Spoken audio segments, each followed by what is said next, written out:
Hello friends, welcome to knowledge centre. ഇന്ന് നമ്മളൊരു special class ആണ് കേട്ടോ. അതായത് നമ്മുടെ ഓഗസ്റ്റ് 2 നടക്കാൻ പോകുന്ന നമ്മുടെ അസിസ്റ്റന്റ് സെയിൽസ്മാൻ എക്സാമിന് വേണ്ടിയിട്ടുള്ള സ്പെഷ്യൽ ആയിട്ടുള്ള ഒരു SCRT ക്ലാസ് ആണ്. നമ്മുടെ ഡീറ്റെയിൽ ആയിട്ടുള്ള SCRT ക്ലാസിന്റെ സെക്ഷൻ നടന്നുകൊടുക്കുകയാണ്. 8ാം ക്ലാസ്സിലെ പിന്നെ ബേസിക് സയൻസ് വരെ എത്തിയിട്ടുണ്ട്. ആ ഒരു ക്ലാസ് പോലെ എല്ലാ ചാപ്റ്റേഴ്സും ഡീറ്റെയിൽ ആയിട്ട് എടുക്കുന്ന ഒരു ക്ലാസ് അല്ല ഇത്. നമുക്ക് എക്സാമിന് വേണ്ടിയിട്ടുള്ള എന്താണോ അതാണ് നമ്മൾ ഈ ഒരു ക്ലാസ്സിൽ പറയാൻ പോകുന്നത്. ഇനിയുള്ള കുറച്ച് സമയമാണുള്ളത്. ചിലരുണ്ടാവില്ലേ, ഇനി കുറഞ്ഞ ടൈമല്ലേ ഉള്ളൂ, ഇനി SCRT എനിക്ക് നോക്കാനുള്ള ടൈമില്ല, ഇങ്ങനെയൊക്കെ വിചാരിക്കുന്ന ഒരുപാട് പേരുണ്ടാവും. എല്ലാം പഠിച്ച് കഴിഞ്ഞിരിക്കുന്നവർക്ക് ഒരു റിവിഷൻ ആവട്ടോ ഇത്. ഞാൻ എല്ലാ ക്ലാസ്സിലും പറയുന്ന പോലെയല്ല, പെന്ന് ബുക്സ് ഇതൊന്നും നമുക്ക് ആവശ്യമില്ല. മൈൻഡ് കറക്റ്റായിട്ട് നമ്മുടെ പീസ് മൈൻഡോട് കൂടി ഈ ഒരു ക്ലാസ് കേൾക്കുക, പഠിക്കുക. ഈ ഒരു ക്ലാസ് നമുക്ക് പഠിക്കാനുള്ള ക്ലാസ് ആണ് കേട്ടോ. ഈ ഒരു ക്ലാസ്സിൽ നമ്മൾ പഠിക്കും, ഫുള്ള് പഠിക്കും, നമ്മൾ സെറ്റ് ആക്കും.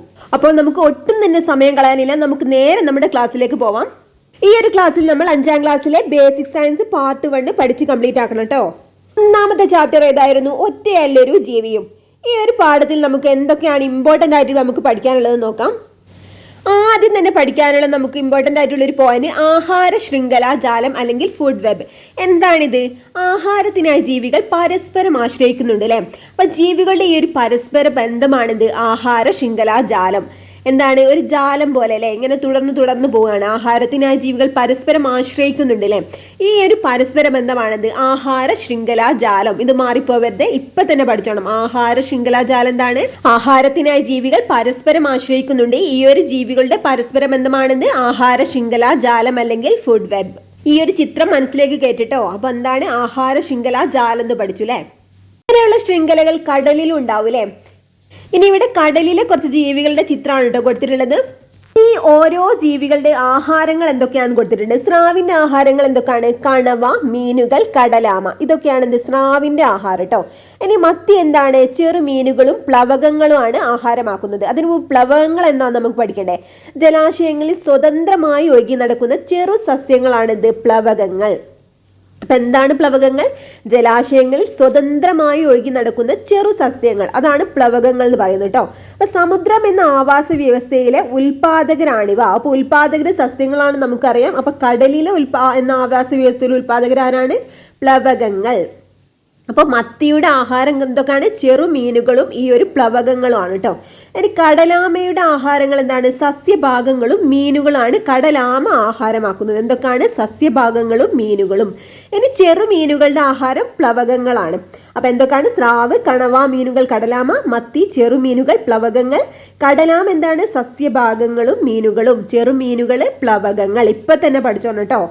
ഈ നിലനിൽപ്പിനായി എന്ന് പറഞ്ഞ ഒരു ഹെഡിങ്ങോട് കൂടി എന്താണ്? ഒരു കുളത്തിന്റെ ആവാസ വ്യവസ്ഥ കൂടെ കൊടുത്തിട്ടുണ്ട്. ഇവിടെ നമുക്കൊരു ചെറിയ പോയിന്റ് പഠിക്കാനുണ്ട് കേട്ടോ. മത്സ്യത്തിന് നിലനിൽക്കാൻ എന്തെല്ലാം ഘടകങ്ങൾ ആവശ്യമാണെന്ന് ചോദിച്ചിട്ടുണ്ട്. സൂര്യപ്രകാശം ആവശ്യമാണ് അല്ലെ. ജലസസ്യങ്ങൾ, പിന്നെ ഓക്സിജൻ. സൂര്യപ്രകാശം, ജലസസ്യങ്ങൾ, ഓക്സിജൻ. നമ്മൾ പറഞ്ഞു ചെറുമീനുകൾ എന്താണ് ആഹാരമാക്കുന്നത്? പ്ലവകങ്ങൾ അല്ലെങ്കിൽ സസ്യങ്ങളാണ് അല്ലെ.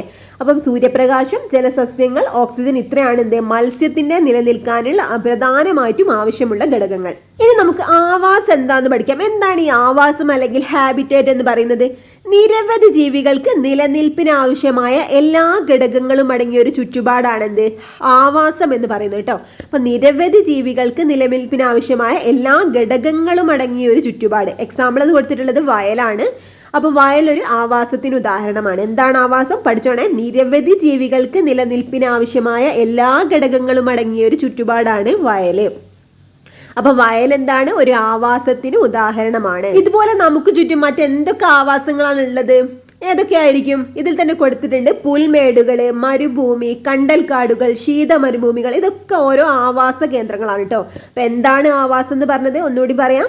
നിരവധി ജീവികൾക്ക് അവരുടെ നിലനിൽപ്പിന് ആവശ്യമായിട്ടുള്ള എല്ലാ ഘടകങ്ങളും അടങ്ങിയ ഒരു ചുറ്റുപാടാണെന്ത് ആവാസം എന്ന് പറയുന്നത്. ഏതൊക്കെ ആവാസങ്ങൾ നമ്മൾ നോക്കി? വയല്, പുൽമേടുകൾ, മരുഭൂമി, എന്താണ് കണ്ടൽക്കാടുകൾ, ശീത മരുഭൂമി, ഇതൊക്കെ എന്താണ് ആവാസത്തിന് ഉദാഹരണമാണ് കേട്ടോ.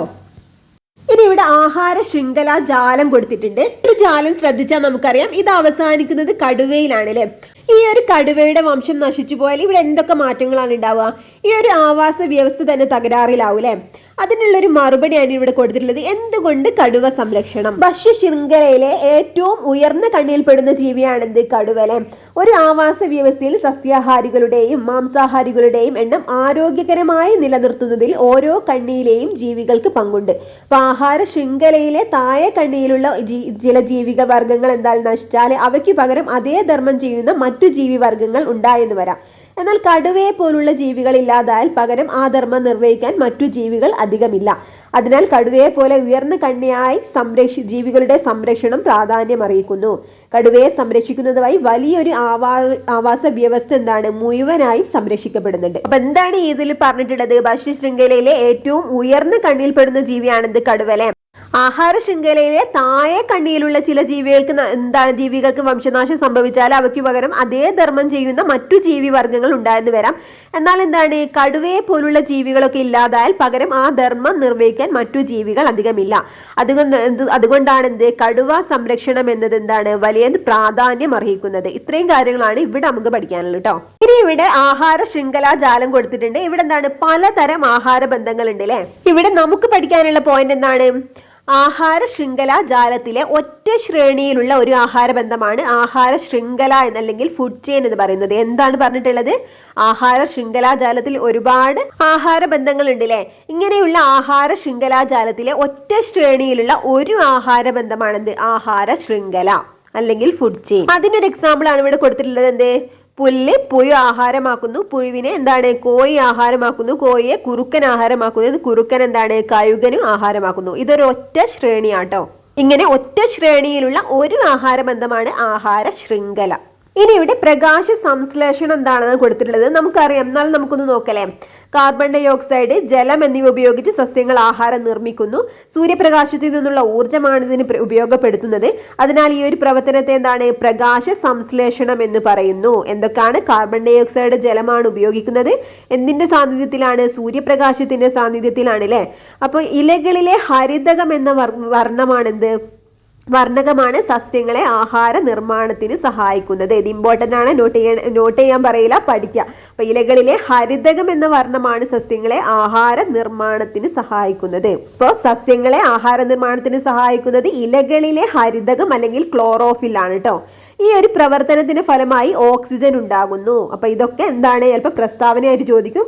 ഇത് എന്താണ്? പഠിക്കട്ടോ. ഈ ഒരു പ്രവർത്തനത്തിന്റെ ഫലമായിട്ട് ഓക്സിജൻ ഉണ്ടാകുന്നു. അപ്പോൾ പ്രകാശ സംശ്ലേഷണം എന്താണെന്ന് നമുക്കറിയാം. ഇതെന്താണ്? ഹരിതകം എന്ന് പറഞ്ഞാൽ ഇലകളിലെ ഹരിതകം എന്ന വർണ്ണകമാണ് സസ്യങ്ങളെ ആഹാര നിർമ്മാണത്തിന് സഹായിക്കുന്നത്. ഈ പ്രവർത്തനത്തിന്റെ ഫലമായിട്ട് ഓക്സിജൻ ഉണ്ടാകുന്നു. അപ്പോൾ ഈ ഒരു പോയിന്റ്സും പഠിച്ചില്ലേ. ഇനി നമുക്ക് അടുത്തത് നോക്കാം. ഇലകളിലെ പച്ച നിറത്തിന് കാരണം ഹരിതകം അല്ലെങ്കിൽ ക്ലോറോഫിൽ ആണെന്ന് നമുക്കൊക്കെ അറിയാം അല്ലെ. എന്നാൽ ചില ഇലകൾ ചുവപ്പ് കളറിലുണ്ടാവാം, ചിലത് ഓറഞ്ച്, മഞ്ഞ, ഈ ഒരു കളറുകളിലൊക്കെ ഉണ്ടാവൂലേ. അപ്പൊ ഇതിന്റെ കാരണം എന്താണെന്ന് നോക്കാം. ചുവപ്പ് കളർ നൽകുന്നത് എന്താണ്? ആന്തോസയാനിൻ എന്ന വർണ്ണകമാണ്. ഓറഞ്ച് കളർ നൽകുന്നത് കരോട്ടിൻ ആണ്. മഞ്ഞ സാന്തോഫിൽ. ഒന്നുകൂടി പറഞ്ഞു നോക്കുക. ചുവപ്പ് ആന്തോസയാനിൻ, ഓറഞ്ച് കരോട്ടിൻ, മഞ്ഞ സാന്തോഫിൽ. ചുവപ്പ് ആന്തോസയാനിൻ, ഓറഞ്ച് കരോട്ടിൻ, മഞ്ഞ സാന്തോഫിൽ. അപ്പോൾ ഇത് നമ്മൾ പഠിച്ചില്ലേ. ഇനി നമുക്ക് ഇമ്പോർട്ടൻ്റ് ആയിട്ട് പഠിക്കാനുള്ള ഒരു കാര്യമാണ് എന്ത്? അന്തരീക്ഷത്തിലെ വാതകങ്ങളുടെ അളവ്. എന്താണ്? ഏറ്റവും കൂടുതൽ അന്തരീക്ഷത്തിൽ ഏതാണുള്ളത്? നൈട്രജൻ ആണല്ലേ. അതിനായിട്ടുള്ള ചിത്രം ഉണ്ടല്ലേ. ഇത് നോക്കിയാൽ നമുക്ക് പെട്ടെന്ന് പഠിക്കാം. നൈട്രജൻ ആണ് ഏറ്റവും കൂടുതലുള്ളത്. രണ്ടാമത്തേത് ഓക്സിജൻ ആണ്. അത് പിന്നെ എന്താണ്? മൂന്നാമത്തേത് ആർഗൺ ആണ് കേട്ടോ. മൂന്നാമത്തേത് ആർഗൺ ആണ്. അത് കഴിഞ്ഞ് എന്താണ്? കുറഞ്ഞ അളവിൽ കാർബൺ ഡൈ ഓക്സൈഡ് ഉണ്ട്. പിന്നെ മറ്റുള്ളവ. അപ്പൊ എന്താണ്? ഓർഡർ ഒന്നുകൂടി പഠിക്കാം. നൈട്രജൻ ആണ് ഏറ്റവും കൂടുതൽ അന്തരീക്ഷത്തിലുള്ളത്. രണ്ടാമത്തേത് ഓക്സിജൻ. രണ്ടാമത്തേത് പഠിക്കണം, ഓക്സിജൻ ആണ് കേട്ടോ. മൂന്നാമത്തേത് ആർഗൺ. മൂന്നാമത്തേത് ആർഗൺ ആണ്. പിന്നെന്താണ്? കാർബൺ ഡൈ ഓക്സൈഡ് ഉണ്ട് ചെറിയൊരളവിൽ. അതുപോലെ തന്നെ എന്താണ്? മറ്റുള്ളവയാണ് അടുത്തത്. ഇതിനൊക്കെ പോയിന്റ് വാല്യൂ എന്താണ്? അടുത്ത ക്ലാസ്സുകളിലെ ടെക്സ്റ്റ് ബുക്കിൽ പറയുന്നുണ്ട് കേട്ടോ. ഇപ്പൊ നമുക്ക് ഇത് പഠിക്കാം. ഇനി പ്രകാശ സംശ്ലേഷണ സമയത്ത് എന്താണ്? എല്ലാ ജീവികളും ശ്വസനത്തിനായി ഓക്സിജൻ ഉപയോഗിക്കുന്നുണ്ട് അല്ലെ. ഇങ്ങനെയുള്ള ശ്വസന ഫലമായിട്ട് കാർബൺ ഡൈ ഓക്സൈഡ് ആണ് പുറത്തേക്ക് വിടുന്നത്.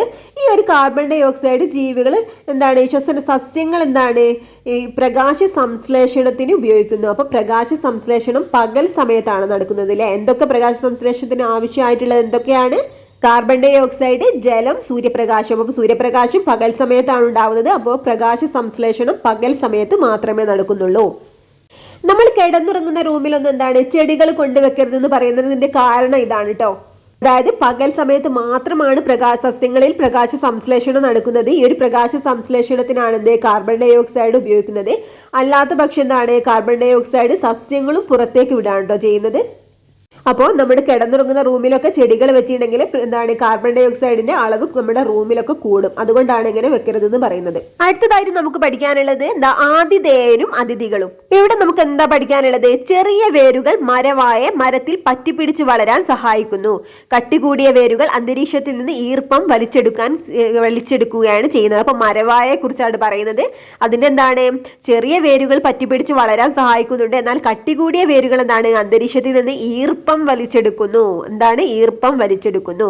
എന്നാൽ വാസസ്ഥലത്തിനായി മാത്രമാണ് ഇവ ആതിഥേയ സസ്യങ്ങളെ ആശ്രയിക്കുന്നത്. ഇത്തരം സസ്യങ്ങളെ എപ്പിഫൈറ്റുകൾ എന്ന് പറയുന്നു. അപ്പൊ വാസസ്ഥലത്തിനായി മാത്രം ഒരു ആതിഥേയ സസ്യങ്ങളെ ആശ്രയിക്കുന്ന സസ്യങ്ങളെ എന്താണ് എപ്പിഫൈറ്റുകൾ എന്നാണ് പറയുന്നത്. എന്താണ് എപ്പിഫൈറ്റുകൾ?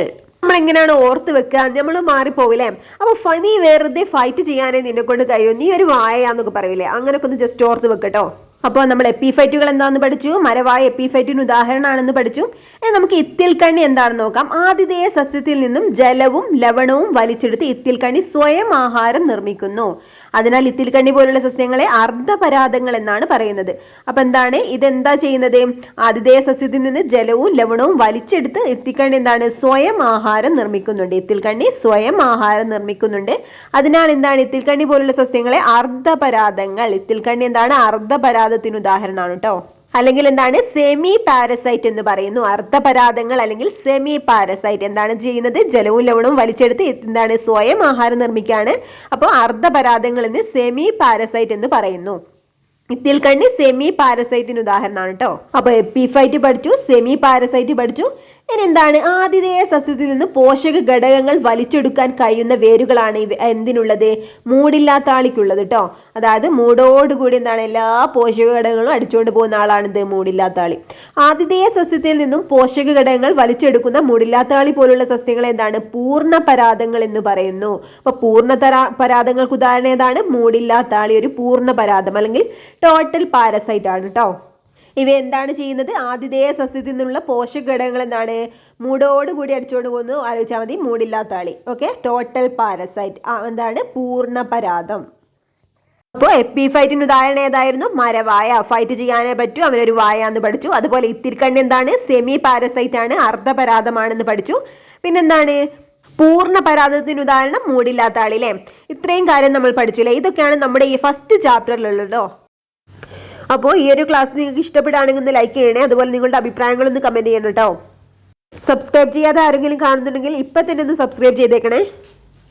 ഇനി നമുക്ക് രണ്ടാമത്തെ ചാപ്റ്റർ നോക്കാം. രണ്ടാമത്തെ ചാപ്റ്റർ ഏതാണ്? വ്യാധികൾ പടരാതിരിക്കാൻ. ഈ ഒരു ചാപ്റ്ററിൽ രോഗങ്ങളെ കുറിച്ചും അതുപോലെ പ്രതിരോധ മാർഗങ്ങളെ കുറിച്ചൊക്കെയാണ് പറയുന്നത്. ഒരാളിൽ നിന്ന് മറ്റുള്ളവരിലേക്ക് പകരുന്ന രോഗങ്ങളാണ് എന്ത്? പകർച്ചവ്യാധികൾ. നമുക്കറിയാം അല്ലെ, കമ്മ്യൂണിക്കബിൾ ഡിസീസ്. ഇനി മഹാമാരികൾ എന്താണ്? ഈ ഒരു പകർച്ചവ്യാധികൾ മറ്റു രാജ്യങ്ങളിലേക്കോ ഭൂഖണ്ഡങ്ങളിലേക്കോ ഒക്കെ വ്യാപിക്കുകയാണെങ്കിൽ, അതുപോലെ തന്നെ നിരവധി ആളുകളെ ബാധിക്കുകയൊക്കെ ചെയ്താൽ അതിനെ മഹാമാരി അല്ലെങ്കിൽ പാൻഡമിക് എന്ന് പറയുന്നു. അപ്പൊ പകർച്ചവ്യാധികൾ മറ്റു രാജ്യങ്ങളിലേക്കോ ഭൂഖണ്ഡങ്ങളിലേക്കോ വ്യാപിക്കുകയും നിരവധി ആളുകളെ ബാധിക്കുകയും ചെയ്താൽ എന്താണ്? അതിനെ മഹാമാരി എന്ന് പറയുന്നു. നമ്മൾ അതിജീവിച്ച ചില മഹാമാരികളാണ് ഇവിടെ കൊടുത്തിട്ടുള്ളത്. ഏതൊക്കെയാണ്? വസൂരി, ക്ഷയം, പ്ലേഗ്, COVID-19 ഒക്കെ നമ്മൾ അതിജീവിച്ചതാണ് അല്ലെ. ഏതൊക്കെയാണെന്ന് നോക്കാം, ഇമ്പോർട്ടന്റ് ആണ്. വസൂരി, ക്ഷയം, പ്ലേഗ്, COVID-19. വസൂരി ഉണ്ട്, വസൂരിയൊക്കെ നമ്മൾ എന്താണ് അതിജീവിച്ചതാണ്. അതുപോലെ ക്ഷയം, പ്ലേഗ്, COVID-19 തുടങ്ങിയവ കേട്ടോ. അപ്പോൾ പകർച്ചവ്യാധികൾ മറ്റു രാജ്യങ്ങളിലേക്കോ ഭൂഖണ്ഡങ്ങളിലേക്കോ ഒക്കെ വ്യാപിക്കുകയും നിരവധി ആളുകളെ ബാധിക്കുകയും ചെയ്താൽ അതിനെ മഹാമാരി എന്ന് പറയുന്നു. അടുത്തത് രോഗകാരികളെ പറ്റിയാ പറയുന്നത് കേട്ടോ. അപ്പൊ നമുക്കറിയാലേ ബാക്ടീരിയ, വൈറസ്, ഫംഗസ് തുടങ്ങിയവയൊക്കെ എന്താണ് പകർച്ചവ്യാധികൾക്ക് കാരണമാകുന്നുണ്ടെന്ന്. ഇതിൻ്റെയൊക്കെ മൈക്രോസ്കോപ്പ് ദൃശ്യങ്ങളാണ് ഇവിടെ കൊടുത്തിട്ടുള്ളത് കേട്ടോ. ഇവയൊക്കെ രോഗങ്ങൾക്ക് കാരണമാകുന്നതിനാൽ ഇവയൊക്കെ രോഗകാരികൾ എന്നാണ് പറയുന്നത് അല്ലേ. എന്നാൽ എന്താണ് എല്ലാ സൂക്ഷ്മജീവികളും രോഗകാരികളല്ല അല്ലേ. നമ്മുടെ ശരീരത്തിലും തൊലിപ്പുറത്തൊക്കെ ഉപകാരികളായ ഒട്ടനേകം ബാക്ടീരിയകളുണ്ട്. നമ്മുടെ ആഹാരത്തിനും ദഹനത്തിനും ആഗിരണത്തിനുമെല്ലാം ഇവ സഹായിക്കുന്നുണ്ട്. ഇനി ദോശമാവ് പുളിപ്പിക്കുന്നത് ചിലയിനം ബാക്ടീരിയകളാണ് കേട്ടോ. ബാക്ടീരിയകളാണ് ദോശമാവ് പുളിപ്പിക്കുന്നത്. ബാക്ടീരിയകളും ഫംഗസുകളും ഒക്കെയാണ് ജൈവാവശിഷ്ടങ്ങളെ വിഘടിപ്പിച്ച് മണ്ണിൽ ചേർക്കുന്നത്. അപ്പോൾ ദോശമാവ് പുളിക്കാൻ കാരണം എന്താണ്? ബാക്ടീരിയകളുടെ സാന്നിധ്യം കേട്ടോ. ബാക്ടീരിയകളാണ് മാറിപ്പോയത്. ഇനി ഇവിടെ കൊടുത്തിട്ടുള്ള കുറച്ച് ഇമ്പോർട്ടൻ്റ് ഉള്ളതാണ് കേട്ടോ, പഠിക്കണേ. എന്താണ് നമുക്ക് പരിചിതമായിട്ട് റൊട്ടിപ്പൂപ്പല്, വസ്ത്രങ്ങളെ ബാധിക്കുന്ന കരിമ്പൻ എന്നിവയെല്ലാം ഫംഗസുകളാണ്. റൊട്ടിപ്പൂപ്പലും അതുപോലെ കരിമ്പനൊക്കെ ഫംഗസുകളാണ് കേട്ടോ. അപ്പൊ മനുഷ്യന് രോഗം ഉണ്ടാക്കുന്ന സൂക്ഷ്മജീവികളായ ചില ഫംഗസുകളാണ് ഇത് കാൻഡിഡ, ക്രിപ്റ്റോകോക്കസ്, ഹിസ്റ്റോപ്ലാസ്മ.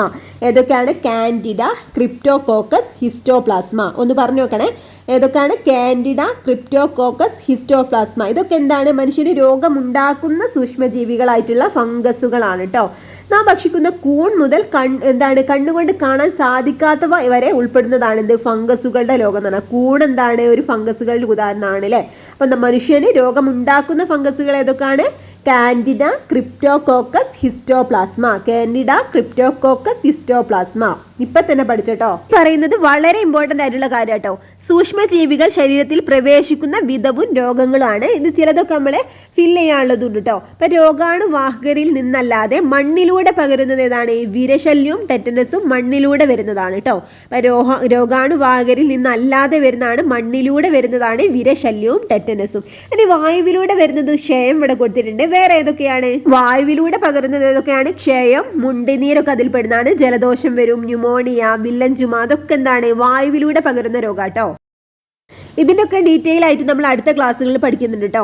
ഇനി അടുത്തത് ജലവും ഭക്ഷണവും വഴി പകരുന്ന ഏതൊക്കെയാണ്? ടൈഫോയിഡ് ഇവിടെ കൊടുത്തിട്ടുണ്ട്. പിന്നെ എന്താണ്? എലിപ്പനി, മഞ്ഞപ്പിത്തം, അതുപോലെ കോളറ, ഇതൊക്കെ എന്താണ്? നമ്മുടെ ജലവും ഭക്ഷണവും വഴി പകരുന്ന രോഗങ്ങളാട്ടോ. ഇനി രോഗാണുവാഹകരിൽ നിന്നും പകരുന്നത് ഏതൊക്കെയാണ്? ഡെങ്കിപ്പനി നമുക്കറിയാം അല്ലെ, കൊതുക് മുഖേന വരുന്ന രോഗങ്ങളാണ്. മറ്റെന്തൊക്കെ രോഗങ്ങളാണ് കൊതുക് മുഖേന വരുന്നത്? മന്ത്, മലമ്പനിയൊക്കെ എന്താണ്? കൊതുക് മുഖേന വരുന്ന രോഗങ്ങളാണ്.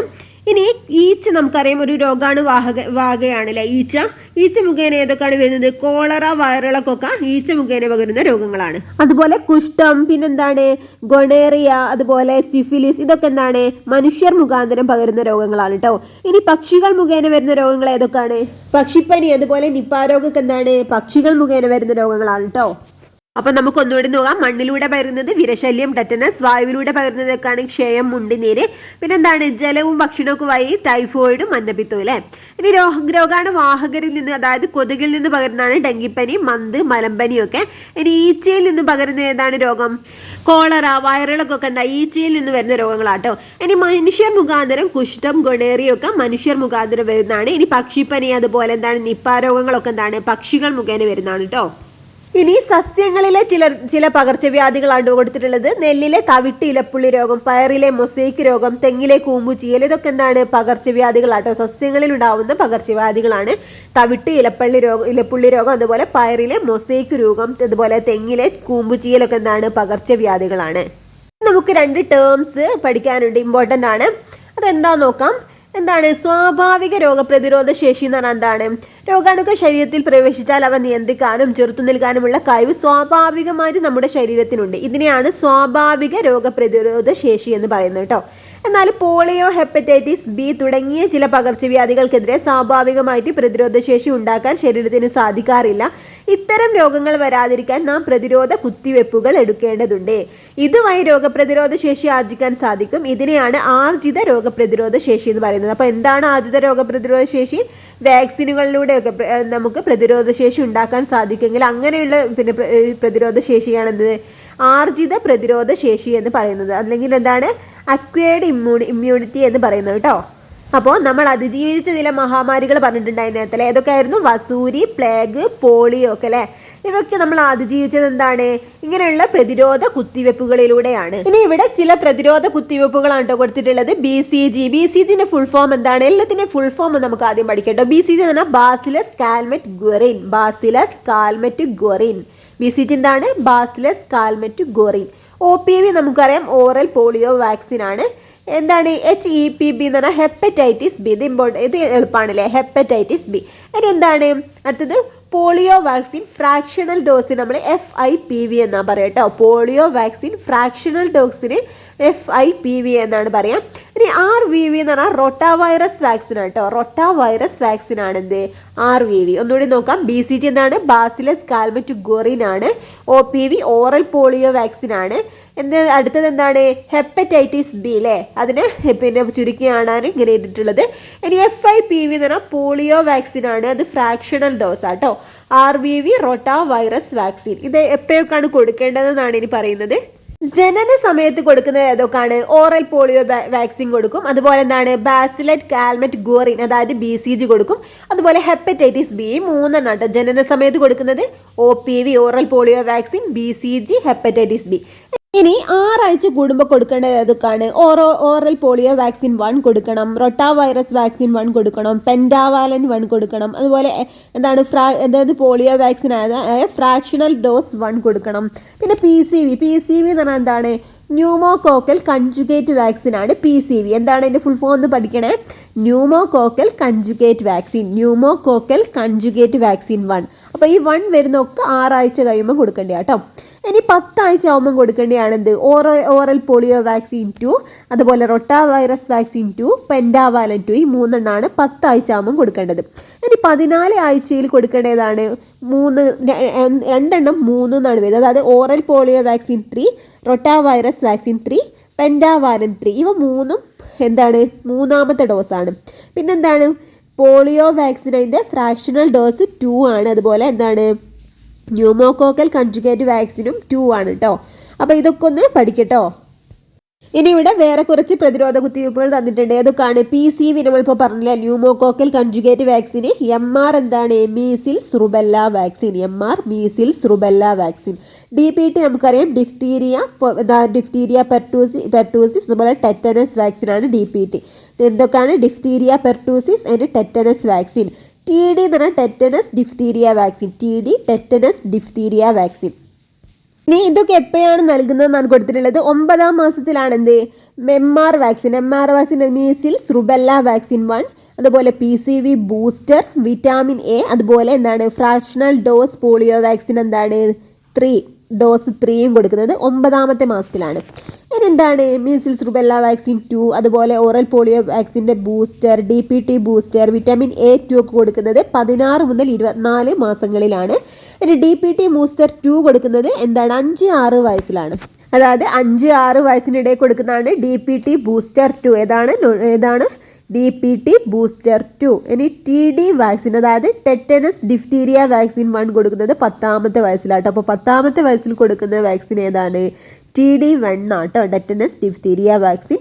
ഇനി അതിൻ്റെ 2ാമത്തെ ഡോസ് കൊടുക്കുന്നത് 16ാമത്തെ വയസ്സിലാണ്. അപ്പോൾ 10 വയസ്സിൽ TD1 ആണ് കൊടുക്കുന്നത്, 16ാമത്തെ വയസ്സിൽ TD2. എപ്പോഴാണ് കൊടുക്കേണ്ടത് നമുക്കൊന്ന് ഓടിച്ച് നോക്കാം. ജനന സമയത്ത് കൊടുക്കേണ്ടത് OPV, BCG, ഹെപ്പറ്റൈറ്റിസ് ബി.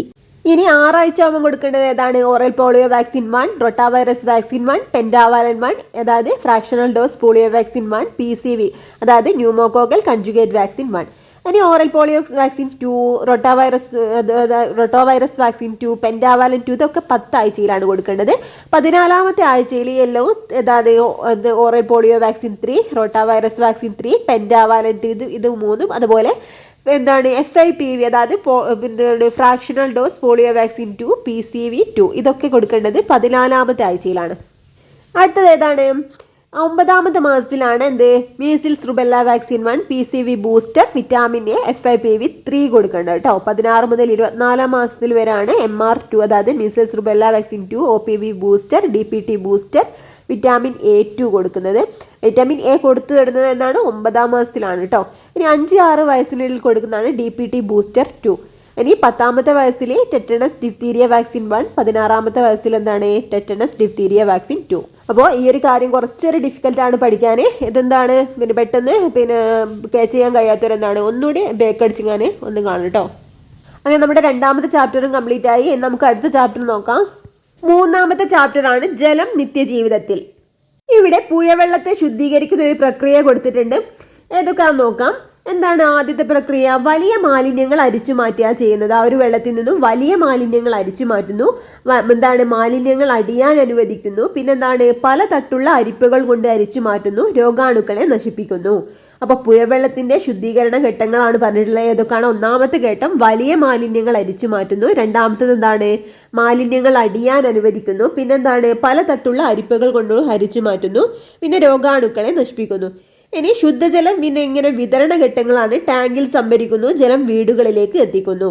അപ്പോൾ വലിയ മാലിന്യങ്ങൾ അരിച്ചു മാറ്റുന്നു, മാലിന്യങ്ങൾ അടിയാൻ അനുവദിക്കുന്നു, പിന്നെ പല തട്ടുള്ള അരിപ്പകൾ കൊണ്ട് വീണ്ടും അരിച്ചു മാറ്റുന്നു, പിന്നെ രോഗാണുക്കളെ നശിപ്പിക്കുന്നു. ഇവിടെ നമുക്ക് പഠിക്കാനുള്ള ഒരു ഇമ്പോർട്ടൻ്റ് ആയിട്ടുള്ള കാര്യം, നമ്മുടെ ശരീരത്തിലെ ജലത്തിന്റെ അളവാണ് ഇവിടെ കൊടുത്തിട്ടുള്ളത്. തലച്ചോറിൽ 73% ജലമാണ് കേട്ടോ. തലച്ചോറിൽ 73% ജലമാണ്. പിന്നെന്താണ്, രക്തത്തിൽ 94% ജലമാണ് കേട്ടോ. രക്തത്തിൽ 94% ജലമാണ്. വൃക്കകളിൽ 79% ജലമാണ്. പേശികളിലോ 75% പേശികളിലും ജലം തന്നെയാണ് കേട്ടോ. ഹൃദയത്തിൽ എത്രയാണ്? 75%. അപ്പോൾ ഹൃദയത്തിലും പേശികളിലും 75% ജലമാണ്. ഹൃദയത്തിലും പേശികളിലും 75%. പിന്നെ ശ്വാസകോശങ്ങളിൽ 83% ജലമാണ് കേട്ടോ. അപ്പോൾ ശ്വാസകോശങ്ങളിൽ എത്രയാണ്? 83%. അസ്ഥികളിൽ 31%. അപ്പോൾ അസ്ഥികളിൽ 31%. അപ്പോൾ ഒന്നുകൂടി പഠിക്കാം. തലച്ചോറിൽ 73%, തലച്ചോറിൽ 73%, രക്തത്തിൽ 94%. ഏറ്റവും കൂടുതൽ രക്തത്തിലാണ് കേട്ടോ ജലമുള്ളത്. രക്തത്തിലാണ് 94% ജലമാണ്. വൃക്കകളിൽ 79%. പിന്നെന്താണ്, പേശികളിലും ഹൃദയത്തിലും 75%. ശ്വാസകോശങ്ങളിൽ എത്രയാണ്? 83% കേട്ടോ ജലം. ശ്വാസകോശങ്ങളിൽ 83%, അസ്ഥികളിൽ 31%. അപ്പോൾ തലച്ചോറിൽ 73%, ശ്വാസകോശങ്ങളിൽ 83%. അതിന് ഏറ്റവും കൂടുതൽ രക്തത്തിലാണ്, അത് 94%. ഇനി വൃക്കകളിൽ എത്രയാണ്? 79%. പേശികളിലും ഹൃദയത്തിലും 75%, അസ്ഥികളിൽ 31%. ഇതെന്തായാലും പഠിക്കണം കേട്ടോ, കൂടെ തന്നെ പഠിച്ചു പോരണേ. മനുഷ്യ ശരീരത്തിലെ ഒരു പ്രധാന ഘടകമാണ് ജലം. എല്ലാ ശാരീരിക പ്രവർത്തനങ്ങൾക്കും ജലം ആവശ്യമാണ്. അപ്പോൾ ഏറ്റവും പ്രധാനപ്പെട്ട ഒരു ഘടകമാണ് ജലം. അതുപോലെ എല്ലാ ശാരീരിക പ്രവർത്തനങ്ങൾക്കും ജലം ആവശ്യമാണ്. ഇനി സസ്യങ്ങളിലെ ജലത്തിന്റെ ഉപയോഗമാണ് കൊടുത്തിട്ടുള്ളത്. ആഹാരത്തെ ഇലകളിൽ നിന്നും മറ്റ് സസ്യഭാഗങ്ങളിലേക്ക് എത്തിക്കുന്നതിന് ജലം ആവശ്യമാണ്. ആഹാരത്തെ ഇലകളിൽ നിന്നും മറ്റ് സസ്യഭാഗങ്ങളിലേക്ക് എത്തിക്കുന്നു. അപ്പോൾ പ്രകാശ സംശ്ലേഷണമായി ഇലകളിലാണ് ആഹാരം പാകം ചെയ്യുന്നത് അല്ലേ. ആ ഒരു ആഹാരത്തെ ഇലകളിൽ നിന്നും മറ്റ് സസ്യഭാഗങ്ങളിലേക്ക് എത്തിക്കുന്നതിന് ജലം ആവശ്യമാണ്. ഇനി ആഗിരണം ചെയ്ത ലവണങ്ങൾ ഇലകളിലേക്ക് എത്തിക്കുന്നതിന് എന്തിനാണ്? അതും ജലം ആവശ്യമാണ് അല്ലേ. ഈ സസ്യ ശരീരത്തിന്റെ ഘടന നിലനിർത്തുന്നതിനും ജലം ആവശ്യമാണ്. അപ്പോൾ പ്രകാശ സംശ്ലേഷണത്തിന് ആവശ്യമാണ്. അതുപോലെ ആ ഒരു പ്രകാശ സംശ്ലേഷണ ഫലമായിട്ട് ഉണ്ടാക്കിയ ആഹാരത്തെ ഇലകളിൽ നിന്നും മറ്റ് സസ്യഭാഗങ്ങളിലേക്ക് എത്തിക്കുന്നതിന് ജലം ആവശ്യമാണ്.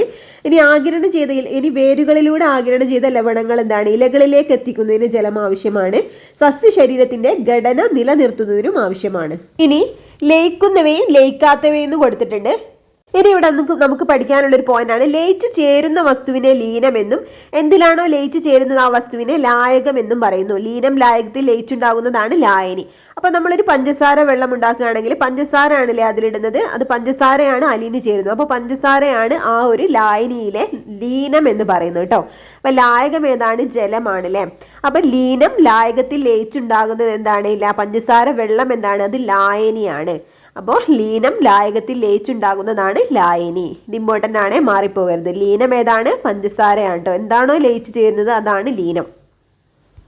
ഇനി ജലത്തിൽ കാർബൺ ഡൈ ഓക്സൈഡ് വാതകം ലയിപ്പിച്ചാണ് സോഡ ഉണ്ടാക്കുന്നത്. അപ്പോൾ ജലത്തിൽ കാർബൺ ഡൈ ഓക്സൈഡ് വാതകം ലയിപ്പിച്ചിട്ടാണ് സോഡ ഉണ്ടാക്കുന്നത്. സോഡ കുപ്പി തുറക്കുമ്പോൾ കാർബൺ ഡൈ ഓക്സൈഡ് വാതകം സ്വതന്ത്രമാകുന്നത് കൊണ്ടാണ് കുമിളകൾ ഉണ്ടാകുന്നത്. അപ്പോൾ സോഡ കുപ്പി തുറക്കുമ്പോൾ ഒരുപാട് കുമിളകൾ മുകളിലേക്ക് പൊന്നുന്നുണ്ടല്ലേ. അതെന്താണ് അതിന് കാരണം? കാർബൺ ഡൈ ഓക്സൈഡ് വാതകം സ്വതന്ത്രമാകുകയാണ് അവിടുന്ന്. അപ്പോൾ ജലത്തിൽ കാർബൺ ഡൈ ഓക്സൈഡ് വാതകം ലയിപ്പിച്ചിട്ടാണ് സോഡ ഉണ്ടാക്കുന്നത്. ഇത് കാരണം എന്താണ്? സോഡ കുപ്പി തുറക്കുമ്പോൾ കാർബൺ ഡൈ ഓക്സൈഡ് വാതകം സ്വതന്ത്രമാകുന്നത് കൊണ്ടാണ് ഈ ഒരു കുമിളകൾ ഉണ്ടാകുന്നത്. ഇനി നമുക്ക് പഠിക്കാനുള്ളത് ബാഷ്പീകരണം എന്താണെന്നാണ്. ഒരു ദ്രാവകത്തിന്റെ ഉപരിതലത്തിൽ നിന്ന് ചെറു കണികകൾ ചുറ്റുപാടിലേക്ക് വ്യാപിക്കുന്നതിന് ബാഷ്പീകരണം എന്ന് പറയുന്നു. അപ്പോൾ ദ്രാവകത്തിന്റെ ഉപരിതലത്തിൽ നിന്ന് ചെറു കണികകൾ ചുറ്റുപാടിലേക്ക് വ്യാപിക്കുന്നതിനാണ് ബാഷ്പീകരണം എന്ന് പറയുന്നത്. ചൂടാക്കുമ്പോൾ ബാഷ്പീകരണത്തിന്റെ തോത് വർദ്ധിക്കുന്നുണ്ട്. ബാഷ്പീകരണം എല്ലാ താപനിലയിലും സംഭവിക്കുന്നു. ഖരം, ദ്രാവകം, വാതകം എന്നീ 3 അവസ്ഥകളിലും പ്രകൃതിദത്തമായി കാണപ്പെടുന്ന ഏകപദാർത്ഥം ജലമാണ് കേട്ടോ. അപ്പോൾ നമുക്കിവിടെ പഠിക്കാനുള്ളൊരു ഡൗട്ട് വരുന്നൊരു പോയിന്റ് എന്താണ്? ബാഷ്പീകരണം എല്ലാ താപനിലയിലും സംഭവിക്കുന്നുണ്ട് കേട്ടോ. ബാഷ്പീകരണം എല്ലാ താപനിലയിലും സംഭവിക്കുന്നുണ്ട്. എന്നാൽ താപനില കൂടുമ്പോൾ ബാഷ്പീകരണത്തിന്റെ തോത് വർദ്ധിക്കുന്നു. അപ്പോൾ ഒരു ദ്രാവകത്തിന്റെ ഉപരിതലത്തിൽ നിന്ന് ചെറു കണികകൾ ചുറ്റുപാടിലേക്ക് വ്യാപിക്കുന്നതിനാണ് ബാഷ്പീകരണം അല്ലെങ്കിൽ വാപ്പറൈസേഷൻ എന്ന് പറയുന്നത്. ഇനി നമ്മുടെ അടുത്തുള്ള ജലാശയങ്ങളൊക്കെ വറ്റുമ്പോൾ നമ്മുടെ വീടുകളിലെ കിണറുകളിലെ ജലനിരപ്പും തായാറുണ്ട് അല്ലെ, താഴ്ന്നു പോകാറുണ്ട്. ഇതിന് കാരണം എന്താണ്? ജലത്തിന്റെ ഒരു പ്രത്യേകതയാണ് വിധാനം പാലിക്കുക എന്നുള്ള പ്രത്യേകത കൊണ്ടാണ് എങ്ങനെ സംഭവിക്കുന്നത്. അപ്പൊ വിധാനം പാലിക്കുന്നു എന്നത് ജലത്തിന്റെ ഒരു സവിശേഷതയാണ്. ജലത്തിന്റെ ഒരു സവിശേഷതയാണ് വിധാനം പാലിക്കുക എന്ന് പറയുന്നത്. അടുത്തത് എന്താ പറയുന്നത്, ജലസമൃദ്ധമായ ഒരു ഗ്രഹമാണ് ഭൂമി അല്ലേ. നമുക്ക് ഇതിനെ കണ്ടാൽ അറിയാം എന്താണ്, 3/4% ജലമാണല്ലേ, ബാക്കി ഭാഗമാണ് കരഭാഗം ഉള്ളത്. പക്ഷെ എന്താണ്, ഭൂമിയിലെ പ്രധാന ജലശേഖരം കടലാണ് അല്ലേ. കടലാണ് ഏറ്റവും വലിയ ജലശേഖരം ഭൂമിയിലെ. എന്നാൽ കടൽ ജലം നമ്മൾ ദൈനംദിന ആവശ്യങ്ങൾക്ക് യൂസ് ചെയ്യാറില്ല അല്ലേ. അതെന്തുകൊണ്ടാണ്? അതിന് കാരണം കടൽ ജലത്തിൽ എന്താണ്, ധാരാളം ലവണങ്ങൾ അലിഞ്ഞു ചേർന്നിട്ടുണ്ട്. അതുകൊണ്ടാണ് എന്താണ് കടൽ ജലം നമ്മൾ ദൈനംദിന ആവശ്യങ്ങൾക്കൊന്നും യൂസ് ചെയ്യാത്തത്. അപ്പോൾ ഈ ഒരു ചാപ്റ്ററിലുള്ള ഇമ്പോർട്ടന്റ് ആയിട്ടുള്ള കാര്യങ്ങളൊക്കെ നമ്മൾ നോക്കിട്ടോ. ഇത്രയും കാര്യങ്ങൾ ഈ ഒരു ചാപ്റ്ററിൽ പറയുന്നുള്ളൂ. നമ്മൾ ഈ ഒരു ചാപ്റ്ററിൽ എന്തൊക്കെ പഠിച്ചു? പുഴവെള്ളം ശുദ്ധീകരിക്കുന്നത് പഠിച്ചു, ലീനവും ലായകവും പഠിച്ചു, അതുപോലെ മനുഷ്യ ശരീരത്തിൽ എത്ര ശതമാനം ജലത്തിന്റെ അളവ് പഠിച്ചു.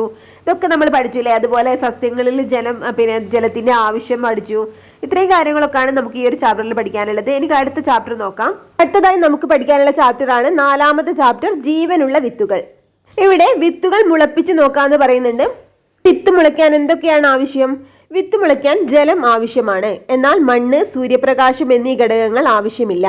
ജലത്തിന് പുറമെ വായു, അനുയോജ്യമായ താപനില എന്നിവയും വിത്ത് മുളയ്ക്കാൻ ആവശ്യമാണ്. വ്യത്യസ്ത വിത്തുകൾ മുളയ്ക്കാനെടുക്കുന്ന സമയവും അനുയോജ്യമായ താപനിലയും വ്യത്യസ്തമാണ്. അപ്പോൾ വിത്ത് മുളയ്ക്കാൻ ജലം ആവശ്യമാണ്, എന്നാൽ മണ്ണും സൂര്യപ്രകാശം എന്നീ ഘടകങ്ങൾ ആവശ്യമില്ല. അപ്പോൾ മണ്ണ്, സൂര്യപ്രകാശം എന്നിവ അതെന്താണ് ആവശ്യമില്ല. പിന്നെന്താണ്, ജലത്തിന് പുറമെ വായു വേണം. പിന്നെ എന്താണ്, അനുയോജ്യമായ താപനിലയും വേണം. പിന്നെന്താ പറഞ്ഞിട്ടുള്ളത്, വ്യത്യസ്ത വിത്തുകൾ മുളയ്ക്കാൻ എടുക്കുന്ന സമയവും അനുയോജ്യമായ താപനിലയും വ്യത്യസ്തമാണ്. അതായത് ഒരു വിത്ത് മുളയ്ക്കാൻ എടുക്കുന്ന സമയമായിരിക്കില്ല മറ്റൊന്ന് മുളയ്ക്കാൻ, ഇതുപോലെ താപനിലയും വ്യത്യസ്തമായിരിക്കും. ഇനി ഒരു വിത്ത് മുളയ്ക്കുന്ന സ്റ്റെപ്സ് ആണ് ഇവിടെ കൊടുത്തിട്ടുള്ളത്. ആദ്യം എന്താണ്, ഒരു വിത്ത് മുളയ്ക്കുമ്പോൾ ആദ്യം പുറത്തു വരുന്നത് എന്തായിരിക്കും? ബീജമൂലമാണ്, അല്ലെങ്കിൽ റാഡിക്യൂൾ ആണ് കേട്ടോ. ഇത് പ്രീവിയസ് ആയിട്ട് ചോദിച്ചിട്ടുള്ളതാണ്. ബീജമൂലമാണ് പുറത്തു വരുന്നത്, റാഡിക്യൂൾ. പിന്നെയാണ് ബീജപത്രം, പിന്നെ ബീജശീർഷം. അപ്പൊ എന്തൊക്കെയാണ്? വിത്തിൽ നിന്നും ആദ്യമായിട്ട് പുറത്തു വരുന്നത് എന്താണ്? ബീജമൂലം, പിന്നെ ബീജപത്രം, പിന്നെ ബീജശീർഷം. ഇതൊരു ഓർഡർ പഠിക്കട്ടോ. ബീജമൂലം, പിന്നെ ബീജപത്രം, പിന്നെ ബീജശീർഷം. എന്താണ്? ബീജമൂലം, ബീജപത്രം, ബീജശീർഷം. ഇനി നമുക്ക് ഹൈഡ്രോപോണിക്സ് എന്താണെന്ന് നോക്കാം. മണ്ണില്ലാതെയും സസ്യങ്ങൾ വളർത്തുന്ന നൂതന രീതിയാണിത് ഹൈഡ്രോപോണിക്സ്. ഈ കൃഷി രീതിയിൽ എന്താണ്, മണ്ണിന് പകരം പോഷക ലായനിയിൽ സസ്യങ്ങൾ വളർത്തുകയാണ് ചെയ്യുന്നത്. അപ്പൊ മണ്ണില്ലാതെ സസ്യങ്ങൾ വളർത്തുന്ന ഒരു രീതിയാണിത് ഹൈഡ്രോപോണിക്സ് പറയുന്നത്. ഈ ഒരു കൃഷി രീതിയിൽ മണ്ണിന് പകരം എന്താണ്, പോഷക ലായനിയാട്ടോ. പോഷക ലായനിയിലാണ് സസ്യങ്ങൾ വളർത്തുന്നത്. മണ്ണിന് പകരം പോഷക ലായനിയിൽ സസ്യങ്ങൾ വളർത്തുന്ന രീതിയാണിത് ഹൈഡ്രോപോണിക്സ്. പഠിച്ചട്ടോ, എന്താണ് ഹൈഡ്രോപോണിക്സ്? മണ്ണിന് പകരം പോഷക ലായനിയിൽ സസ്യങ്ങൾ വളർത്തുന്ന രീതിയാണിത് ഹൈഡ്രോപോണിക്സ്. ഇനി ഇവിടെ വിത്ത് മുളച്ച് ഇലയുണ്ടാകുന്നത് വരെ ചെടിക്കുള്ള ആഹാരം ലഭിക്കുന്നത് ബീജപത്രത്തിൽ നിന്നാണ്. അപ്പൊ ബീജപത്രം നമ്മളറിയാം 2ാമത്തെ ഘട്ടത്തിലാണല്ലേ. ആദ്യം ബീജമൂലം, പിന്നെ ബീജപത്രമാണല്ലേ ഉണ്ടാവുന്നത്. ഈ ഒരു ബീജപത്രത്തിൽ നിന്നാണ് വിത്ത് മുളച്ച് ഇലയുണ്ടാകുന്നത് വരെ ചെടിക്കുള്ള ആഹാരം ലഭിക്കുന്നത്. അടുത്ത ഹെഡിങ് എന്താണ്? വിത്തുകൾ പലയിടങ്ങളിൽ നിന്ന് കൊടുത്തിട്ടുണ്ട്. മാതൃസസ്യത്തിൽ നിന്ന് പല സ്ഥലങ്ങളിലേക്ക് വിത്തുകൾ എത്തപ്പെടുന്നതാണ് വിത്ത് വിതരണം അല്ലെങ്കിൽ സീഡ് ഡിസ്പേഴ്സൽ. അപ്പൊ മാതൃസസ്യത്തിൽ നിന്നും പല സ്ഥലങ്ങളിലേക്ക് വിത്തുകൾ എത്തപ്പെടുന്നതിന് എന്താ പറയാ? വിത്ത് വിതരണം എന്നാണ് കേട്ടോ പറയാം. അപ്പോൾ മാതൃസസ്യത്തിൽ നിന്നും പല സ്ഥലങ്ങളിലേക്ക് വിത്തുകൾ എത്തപ്പെടുന്നതാണ് വിത്ത് വിതരണം. വിത്ത് വിതരണത്തിനുള്ള അനുകൂലനങ്ങൾ കൊടുത്തിട്ടുണ്ട്. വെള്ളത്തിലൂടെ ഒഴുകിപ്പോകുന്നതിന് തേങ്ങയ്ക്കുള്ള അനുകൂലനങ്ങൾ എന്തെല്ലാമാണ്? എന്താണ്? കുറച്ച് ദിവസങ്ങൾ വെള്ളത്തിൽ കിടന്നാലും ചീഞ്ഞു പോവില്ലല്ലേ. അതുപോലെ തൊണ്ടിൽ വായു നിറഞ്ഞു നിൽക്കുന്നത് കൊണ്ട് വെള്ളത്തിൽ പൊങ്ങിക്കിടക്കുകയും ചെയ്യും. ഇങ്ങനെ എന്താണ്, ഇത് പല സ്ഥലങ്ങളിലേക്ക് എത്തിങ്ങാൻ എന്താണ് അവിടെ ഇങ്ങനെയാണ് തേങ്ങയുടെ വിത്ത് വിതരണം നടക്കുന്നത്, ജലത്തിലൂടെയാണ് കേട്ടോ. ഇനി ഇവിടെ ഇലകളിലെ വൈവിധ്യം എന്ന് കൊടുത്തിട്ടുണ്ട്. 2 ടൈപ്പ് ഇലകൾ കൊടുത്തിട്ടുണ്ട്. രണ്ടും ഉണങ്ങിയ ഇലകളാണ്. ഇനി പച്ചപ്പുള്ള ഭാഗങ്ങൾ നഷ്ടപ്പെട്ട ഈ ഇലകളിൽ അവശേഷിക്കുന്നത് എന്താണ്? ഇലയിലേക്ക് ജലം എത്തിക്കുന്നതും ഇലയിൽ നിന്നും ആഹാരം കൊണ്ടുപോകുന്നതും ഈ ഭാഗങ്ങൾ വഴിയാണ്. കുറച്ച് സിരകൾ കാണല്ലേ നമുക്ക്, വെയിൻസ് പോലെ. ഇവയാണ് ഇലകളിലെ സിരകൾ എന്ന് പറയുന്നത് കേട്ടോ. അപ്പൊ 2 ഇലകളിലെയും സിരകൾ വിന്യസിച്ചിരിക്കുന്നത് ഒരുപോലെ അല്ലല്ലേ. ആദ്യത്തെ ചിത്രത്തിൽ എന്താണ്, ഇലയുടെ മധ്യഭാഗത്ത് ഇലനെട്ടിൽ നിന്നും അഗ്രഭാഗം വരെ നീണ്ടുപോകുന്ന പ്രധാന സിരയാണ് അല്ലെ ആദ്യത്തെ ചിത്രത്തിലുള്ളത്. അതായത് എന്താണ്, നമുക്ക് കാണാൻ കഴിയൂലേ, ആദ്യത്തെ ഇലയ്ക്ക് എന്താണ് പ്രത്യേകത? ഇലയുടെ നെട്ടിൽ നിന്നും അഗ്രഭാഗം വരെ നീണ്ടുപോകുന്ന ഒരു പ്രധാനപ്പെട്ട സിരയുണ്ട് അല്ലെ നടുഭാഗത്തായിട്ട്. ഇതിൽ നിന്ന് പുറപ്പെടുന്ന അനേകം ശാഖകൾ നമുക്ക് കാണാൻ കഴിയൂലേ 2 വശത്തേക്കും. അപ്പോൾ ഇലയുടെ മധ്യഭാഗത്ത് ഇലനെട്ടിൽ നിന്നും അഗ്രഭാഗം വരെ നീണ്ടുപോകുന്ന ഒരു പ്രധാന സിരയുണ്ട്. അതിൽ നിന്നെന്താണ് പുറപ്പെടുന്ന അനേകം ചെറിയ ശാഖകൾ പരസ്പരം ബന്ധപ്പെട്ട് വലക്കണ്ണികൾ പോലെ കിടക്കുന്നത് കണ്ടില്ലേ? ഇതാണ് ജാലികാ സിരാവിന്യാസം എന്ന് പറയുന്നത്. അപ്പോൾ ആദ്യത്തെ ഇലയുടെ എന്താണ് ജാലികാ സിരാവിന്യാസം കേട്ടോ. രണ്ടാമത്തെ ചിത്രത്തിൽ എന്താണ് ഇലയിലെ സിരകളെല്ലാം പരസ്പരം കൂട്ടിമുട്ടാതെ ഇലയുടെ നെട്ടിൽ നിന്ന് തുടങ്ങി സമാന്തരമായി അഗ്രഭാഗത്തെത്തി യോജിക്കുന്നതാണല്ലേ നമുക്ക് കാണാൻ കഴിയുന്നത്. ഇതാണ് സമാന്തര സിരാവിന്യാസം എന്ന് പറയുന്നത്. അപ്പൊ ജാലികാ സിരാവിന്യാസവും സമാന്തര സിരാവിന്യാസവും തമ്മിലുള്ള വ്യത്യാസം മനസ്സിലായില്ലേ? ഇനി ഇവിടെ ജാലികാ സിരാവിന്യാസത്തിനും അതുപോലെ ഈ സമാന്തര സിരാവിന്യാസത്തിന് എക്സാമ്പിൾ കൊടുത്തിട്ടുണ്ട്. പ്ലാവ് എന്താണ് ജാലികാ സിരാവിന്യാസത്തിന് എക്സാമ്പിൾ ആട്ടോ പ്ലാവ്. ഇനി എന്താണ് മുളയുടെ എന്താണ് സമാന്തര സിരാവിന്യാസത്തിന് എക്സാമ്പിൾ ആണ്. ഇനി ഇവിടെ ഒരു പ്ലാവിന്റെ അതുപോലെ തന്നെ ഒരു പുൽച്ചെടിയുടെ ചിത്രം കൊടുത്തിട്ടുണ്ട്. ഇത് രണ്ടും തമ്മിലുള്ള വേരിന്റെ വ്യത്യാസമാട്ടോ ഇവിടെ കാണിക്കുന്നത്. പ്ലാവിന്റെ വേരിൽ നിന്നും പുൽച്ചെടിയുടെ വേര് എങ്ങനെ വ്യത്യാസപ്പെട്ടിരിക്കുന്നു? അപ്പൊ പ്ലാവിലെ വേരുപടലത്തിൽ കാണ്ഡത്തിൽ നിന്ന് താഴോട്ട് വളർന്നിരിക്കുന്ന വലിപ്പം കൂടി ഒരു വേര് കാണല്ലേ? ഈ വേരാണ് തായ് വേര് അല്ലെങ്കിൽ ടാപ്പ് റൂട്ട് എന്ന് പറയുന്നത് കേട്ടോ. ഈ വേരിൽ നിന്നാണ് മറ്റു ചെറിയ വേരുകൾ വളർന്നിരിക്കുന്നത്. അപ്പൊ പ്ലാവിന് എന്ത് തരം വേരാണുള്ളത്? തായ് വേരുണ്ട് കേട്ടോ. ഈ വേരിൽ നിന്നാണ് മറ്റു ചെറിയ വേരുകൾ വളർന്നിരിക്കുന്നത്. പുൽച്ചെടിയുടെ വേര് വ്യത്യാസം ഉണ്ട് അല്ലേ? അപ്പൊ എന്താണ് ഇവ തമ്മിലുള്ള വ്യത്യാസം? നമുക്ക് നോക്കാം. കാണ്ഡത്തിന്റെ ചുവട്ടിൽ നിന്ന് താഴോട്ട് വളരുന്ന ഒരു തായ്വേരും അതിൽ നിന്ന് വളരുന്ന ശാഖാവേരുകളും ചേർന്ന് കാണപ്പെടുന്ന വേരുപടലമാണിത് തായ്വേരുപടലം അല്ലെങ്കിൽ ടാപ്പ് റൂട്ട് സിസ്റ്റം. ഈ മാവ് പ്ലാവ് തുടങ്ങിയവയിലൊക്കെ എന്താണ് തായ്വേരുപടലാണ് കാണാൻ കഴിയുന്നത് കേട്ടോ. അപ്പൊ എന്താണ് പറഞ്ഞിട്ടുള്ളത്? കാണ്ഡത്തിന്റെ ചുവട്ടിൽ നിന്നും താഴോട്ട് വളരുന്ന ഒരു തായ്വേരും അതിൽ നിന്ന് വളരുന്ന ശാഖാവേരുകളും ചേർന്ന് കാണപ്പെടുന്ന വേരുപടലമാണ് തായ്വേരുപടലം. എന്തിനൊക്കെയാണ്? മാവ് പ്ലാവ് തുടങ്ങിയതിലൊക്കെ എന്താണ് തായ്വേര് പടലാണ് ഉള്ളത്. ഇനി കാണ്ഡത്തിന്റെ ചുവട്ടിൽ നിന്ന് വളരുന്ന നാരുകൾ പോലെയുള്ള ധാരാളം വേരുകൾ ചേർന്ന വേരുപടലമാണ് നാരുവേരുപടലം. അപ്പൊ എന്താണ്? കാണ്ഡത്തിന്റെ ചുവട്ടിൽ നിന്നും വളരുന്ന നാരുകൾ പോലുള്ള ധാരാളം വേരുകൾ ചേർന്ന വേരുപടലമാണ് നാരുവേരുപടലം അല്ലെങ്കിൽ ഫൈബ്രസ് റൂട്ട് സിസ്റ്റം. പുൽവർഗത്തിൽപ്പെട്ട സസ്യങ്ങളിലൊക്കെ നാരുവേരുപടലാട്ടോ കാണുന്നത്. അപ്പൊ പുൽവർഗത്തിൽപ്പെട്ട സസ്യങ്ങൾക്കൊക്കെ നാരുവേരുപടലം അല്ലെങ്കിൽ ഫൈബ്രസ് റൂട്ട് സിസ്റ്റം ആണ് കേട്ടോ. ഇതിപ്പോ തന്നെ പഠിച്ചില്ലേ? അപ്പോൾ മാവ് പ്ലാവ് തുടങ്ങിയതിലൊക്കെ തായ്വേരുപടലാണ് കാണുന്നത്. പുൽവർഗത്തിൽപ്പെട്ട സസ്യങ്ങളിലൊക്കെ നാരുവേരുപടലമാണ് കാണാൻ കഴിയുന്നത്.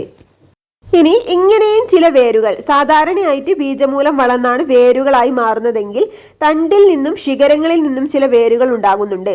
അതിനെ താങ്ങുവേര്, പൊയ്ക്കാൽ വേര്, പറ്റുവേര് എന്നൊക്കെയാണ് ഇവ അറിയപ്പെടുന്നത്. കണ്ടൽ ചെടിയിൽ കാണുന്ന പ്രത്യേകതരം വേരുകളാണ് ശ്വസന വേരുകൾ. ഈ വേരിന്റെ അഗ്രഭാഗം മണ്ണിൽ നിന്ന് അന്തരീക്ഷത്തിലേക്ക് ഉയർന്നു നിൽക്കും. വാതക വിനിമയത്തിന് സഹായിക്കുന്നത് കൊണ്ട് ഇവ ശ്വസന വേര് എന്നറിയപ്പെടുന്നു. അപ്പൊ സാധാരണയായിട്ട് എന്താണ് ബീജമൂലം വളർന്നാണ് വേരുകളായി മാറുന്നത്.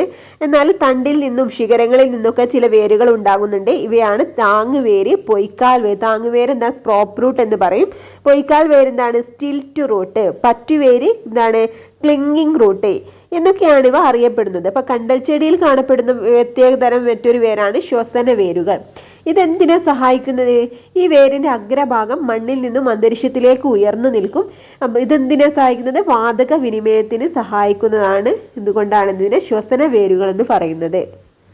ഇനി ഇതിനൊക്കെ ഒരു എക്സാമ്പിൾസ് ഇവിടെ കൊടുത്തിട്ടുണ്ട്. താങ്ങുവേര് ആൽമരത്തിലൊക്കെയാണ് കാണപ്പെടുന്നത് കേട്ടോ. താഴെ ഉണ്ടാവും ഒരു വേരും.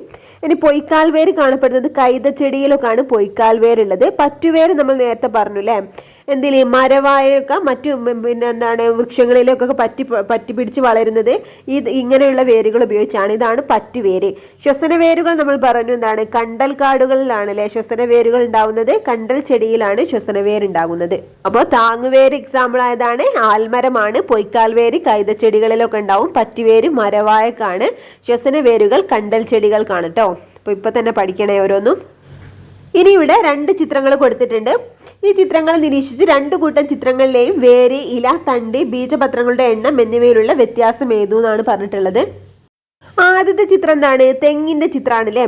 ഇതിൽ എന്താണ്? ഒരു ബീജപത്രം മാത്രമേ നമുക്ക് കാണാൻ കഴിയൂലേ? അതിന്റെ പിന്നെ സീഡിൽ, അതായത് ചെറിയ തേങ്ങയിൽ എന്താണ്? ഒരു ബീജപത്രം മാത്രമേ കാണാൻ കഴിയും. ഇത്തരം സസ്യങ്ങളെയാണ് ഏകബീജപത്ര സസ്യങ്ങൾ അല്ലെങ്കിൽ മോണോകോട്ട് പ്ലാന്റ്സ് എന്ന് പറയുന്നത്.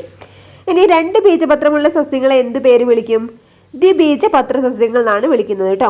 അപ്പൊ നാരുവേര് പടലം, ശിഖരങ്ങളില്ലാത്ത തണ്ട്, സമാന്തര സിരാവിന്യാസമുള്ള ഇലകൾ എന്നിവ ഏകബീജപത്ര സസ്യത്തിന്റെ സവിശേഷതകളാണ്. അപ്പൊ അതിന് എക്സാമ്പിൾ ആയിട്ട് അവിടെ എന്താണ്? തെങ്ങാണ് കൊടുത്തിട്ടുള്ളത്. അതിനെന്താണ്, നാരുവേര് പടലാണ് കാണുന്നത്. ശിഖരങ്ങളില്ലാത്ത തണ്ടാണ്. ഇനി സമാന്തര സിരാവിന്യാസമുള്ള ഇലകളാണ് കാണപ്പെടുന്നത്. അതായത് ഓലയുടെയൊക്കെ എന്താണ് പിന്നെ ചെറിയ എന്താണ് തെങ്ങിൻ തൈയൊക്കെ ആകുമ്പോൾ നമുക്ക് പെട്ടെന്ന് മനസ്സിലാവില്ല. ഇലകൾ എടുത്തിട്ട് സമാന്തര സിരാവിന്യാസമാണ് അവിടെ കാണപ്പെടുന്നത്. ഇനി താഴ്വേര് പടലും ശിഖരങ്ങളോട് കൂടിയ തണ്ട് ജാലിക സിരാവിന്യാസമുള്ള ഇലകൾ എന്നിവ ദ്വിബീജ പത്രസസ്യങ്ങൾക്ക് ഉദാഹരണം കേട്ടോ. അപ്പൊ എന്താണ് രണ്ടാമതായിട്ട് കൊടുത്തിട്ട് അവിടെ പ്ലാവാണ് അല്ലെ. പ്ലാവ് എന്താണ്, ദ്വിബീജ പത്രസസ്യാണ്. അപ്പൊ ജാലിക സിരാവിന്യാസമുള്ള ഇലകൾ പിന്നെ അതുപോലെ തന്നെ എന്താണ് ശിഖരങ്ങളോട് കൂടിയ തണ്ടായിരിക്കും. ഒരുപാട് ശിഖരങ്ങൾ ഉണ്ടാവില്ലേ പ്ലാവിന്. അതുപോലെ താഴ്വേര് പടലമായിരിക്കും. ഇതൊക്കെയാണ് എന്ത്, ദ്വിബീജ പത്രസസ്യത്തിന്റെ പ്രത്യേകത. അപ്പൊ അതിന് എക്സാമ്പിൾ ആയിട്ട് എന്താണ്, പ്ലാവാണ് കൊടുത്തിട്ടുള്ളത്. അപ്പോൾ ഒന്നുകൂടി പറയാം, നാരുവേര് പടലം, ശിഖരങ്ങളില്ലാത്ത തണ്ട്, സമാന്തര സിരാവിന്യാസമുള്ള ഇലകൾ എന്നിവ ഏകബീജ പത്രസസ്യത്തിന്റെ സവിശേഷതയാണ്. എക്സാമ്പിളായിട്ട് തെങ്ങാണ് കൊടുത്തിട്ടുള്ളത്. ഇനി താഴ്വേര് പടലം, ശിഖരങ്ങളോട് കൂടിയ തണ്ട്, ജാലിക സിരാവിന്യാസമുള്ള ഇലകൾ എന്നിവ ദ്വിബീജ സസ്യങ്ങളുടെ പ്രത്യേകതകളാണ്. ഇതിന് എക്സാമ്പിളായിട്ട് പ്ലാവാണ് ഇവിടെ പറഞ്ഞിട്ടുള്ളത് കേട്ടോ. ഇനി വേരും ഇലയും തമ്മിൽ ഇത്തരത്തിലുള്ള ബന്ധം കാണിക്കാത്ത ചില സസ്യങ്ങളും നമ്മുടെ ചുറ്റുപാടിൽ കാണാൻ സാധിക്കും. ഏതൊക്കെയാണ്, ചേമ്പ്, ചേന ഇവയൊക്കെ എന്താണ് ഇങ്ങനെ വേരും ഇലയും തമ്മിൽ ഇങ്ങനെയുള്ള ബന്ധം കാണിക്കാത്ത സസ്യങ്ങളാണ് കേട്ടോ. ഏതൊക്കെ, ചേമ്പും ചേനയും ഒക്കെ. ഇനി പല പ്രദേശങ്ങളിൽ മുമ്പ് ഉണ്ടായിരുന്നതും ഇപ്പോൾ എണ്ണത്തിൽ കുറവ് വന്നിട്ടുള്ളതുമായ സസ്യങ്ങളുടെ ചിത്രങ്ങളാണ് ഇവിടെ കൊടുത്തിട്ടുള്ളത്. ഏതൊക്കെയാണ്, മുള്ളിലം, തുമ്പ എന്നിവയാണിത്. ഇങ്ങനെ ജീവികളും സസ്യങ്ങളൊക്കെ എണ്ണത്തിൽ കുറഞ്ഞ് അവ ഭൂമിയിൽ നിന്ന് ഇല്ലാതാകുന്നതാണ് വംശനാശം എന്ന് പറയുന്നത് കേട്ടോ. അപ്പൊ ജീവികളുടെ സ്വാഭാവിക ആവാസം നശിക്കുന്നതാണ് ഇതിനൊരു പ്രധാനപ്പെട്ട കാരണം. അപ്പൊ ജീവികൾ എണ്ണത്തിൽ കുറഞ്ഞ് അവ ഭൂമിയിൽ നിന്ന് ഇല്ലാതാകുന്നതാണ് വംശനാശം. ജീവികളുടെ സ്വാഭാവിക ആവാസം നശിക്കുന്നതാണ് ഇങ്ങനെ വംശനാശം സംഭവിക്കാനുള്ള പ്രധാന കാരണം. അപ്പോൾ നമ്മുടെ 4ാമത്തെ ചാപ്റ്ററും കംപ്ലീറ്റ് ആയിട്ടുണ്ട്. നമ്മുടെ പാർട്ട് 1 ടെക്സ്റ്റ് ബുക്ക് കംപ്ലീറ്റ് ആയി. അപ്പോൾ ഇതുവരെ എടുത്ത് നിങ്ങൾക്ക് യൂസ്ഫുൾ ആയിട്ടുണ്ടെങ്കിൽ ഒന്ന് ലൈക്ക് ചെയ്യണേ. അതുപോലെ നിങ്ങളുടെ അഭിപ്രായങ്ങൾ ഒന്ന് കമന്റ് ചെയ്യണം കേട്ടോ. ഇനിയും ഇതുപോലുള്ള ക്ലാസ്സുകളൊക്കെ വേണമെങ്കിൽ ഒന്ന് കമന്റ് ചെയ്യണം കേട്ടോ. നിങ്ങളുടെ സപ്പോർട്ട് ഉണ്ടെങ്കിൽ മാത്രമേ ഞാൻ ഈ റിവിഷൻ ക്ലാസ്സുമായിട്ട് മുന്നോട്ട് പോകട്ടോ. അതുകൊണ്ട് ആരെങ്കിലും സബ്സ്ക്രൈബ് ചെയ്യാതെ കാണുന്നുണ്ടെങ്കിൽ ഒന്ന് സബ്സ്ക്രൈബ് ചെയ്ത് സപ്പോർട്ട് ചെയ്യണേ. Okay friends, thank you.